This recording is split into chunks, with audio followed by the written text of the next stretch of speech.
Dear students, today we will discuss a theoretical topic, kinetic molecular theory of gases. This theory helps us to know the various characteristics and the properties of the gases experimentally. According to the first postulate of this theory, gases made up by very small, large number of identical particles.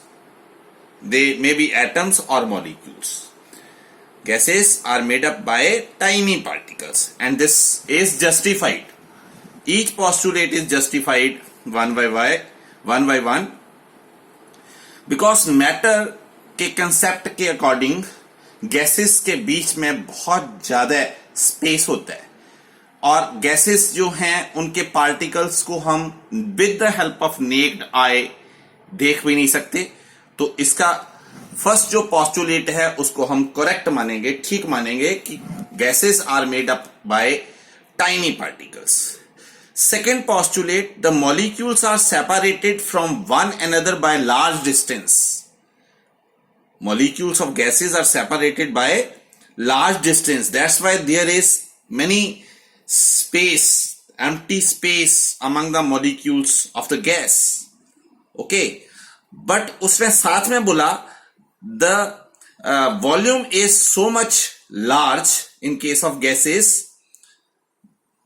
that the actual volume of the molecule is negligible as compared to the total volume of the gas. जो actual volume है gas का वो total volume के comparatively zero है, negligible है. मतलब gas का volume हमने निकालना है तो गैस को हम किसी कंटेनर में डालेंगे. Volume of gas is equal to the volume of the container. But जब उस गैस को हम क्लोज लाएं उनके पार्टिकल को और छोटा सा मॉलिक्यूल उस गैस से बना दें तो उसका वॉल्यूम जो है ये पोस्टुलेट बोल रहा है कि जीरो है, टोटल वॉल्यूम ऑफ कंटेनर के बराबर नहीं है. उसके comparatively volume of the gas is zero. This postulate is the faulty postulate. ये हमें याद रखना है. उसने क्या बोला था कि actual volume of gas is negligible as compare to the total volume of the gas. ठीक है. ये सेकेंड पोस्टुलेट जो है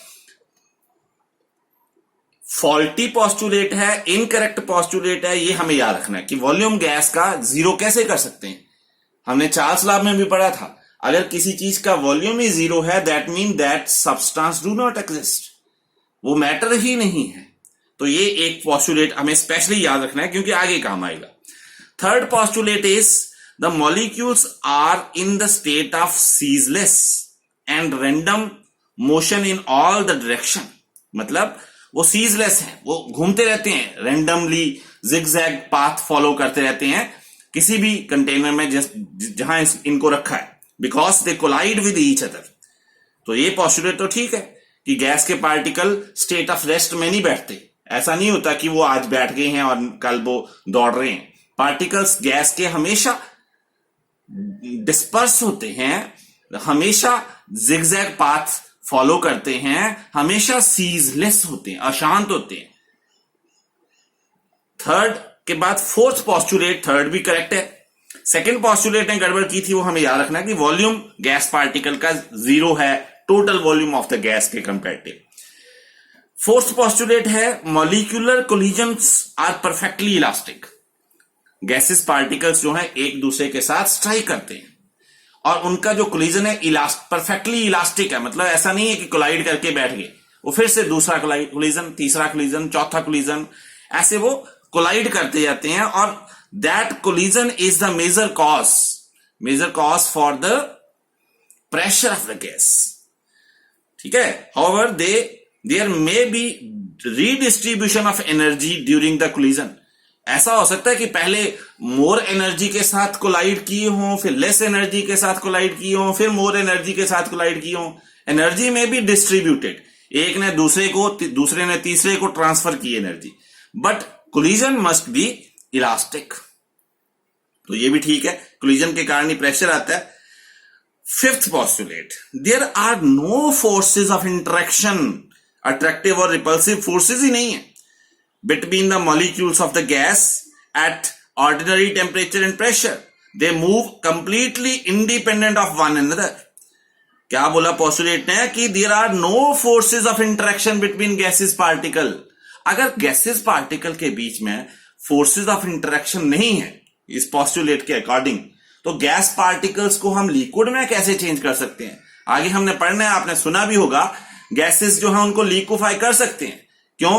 क्योंकि गैस के ऊपर जब प्रेशर लगाते हैं तो प्रेशर लगाने पर वो पार्टिकल्स जो है गैस के क्लोज आते हैं, और क्लोज आने पर पार्टिकल्स में अट्रैक्टिव फोर्स डिवेलप होती है, और development of attractive force leads to the formation of liquid. तो गैसेस लिक्विफाई होती हैं, वहां से ये पोस्टुलेट जो है गलत हो जाता है. Incorrect, faulty postulate. Fifth, there are no forces of interaction.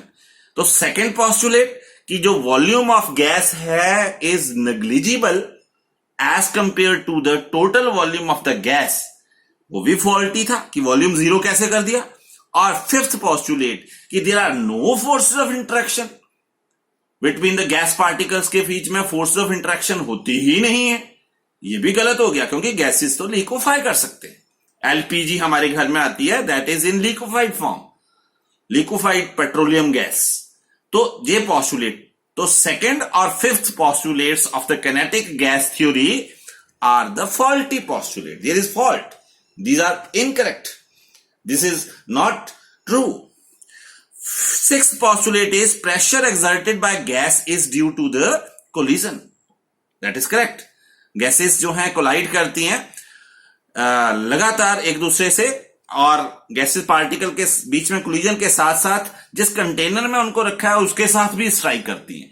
That's why they exert pressure.